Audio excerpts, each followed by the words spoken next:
اصب سائل سوال کر رہا ہے کہ سوشل میڈیا پہ خبر چل رہی ہے کہ اسلام آباد میں گدھے کا گوشت کھلایا گیا لوگوں کو دھوکے کے ساتھ.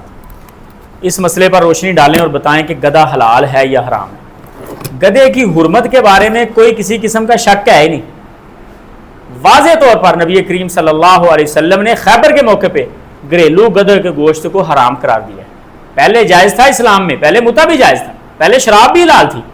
پہلے والے مسائل کو نہیں لیا جائے گا, بلکہ ناسخ معاملات جو بعد میں اپ ڈیٹ لیٹسٹ چیزیں ہیں ان کو لیا جائے گا. تو نبی کریم صلی اللہ علیہ وسلم کا آخری حکم یہی ہے کہ گدھے کا گوشت حرام ہے. اگر کسی نے دھوکے کے ساتھ کسی کو کھلایا ہے تو کھلانے والا مجرم ہے, کھانے والے کے اوپر گناہ نہیں ہے کیونکہ اس کے ساتھ دھوکا ہوا. اور اگر کسی نے جان بوجھ کے کھایا ہے پتہ ہونے کے باوجود تو اس نے حرام کیا ہے.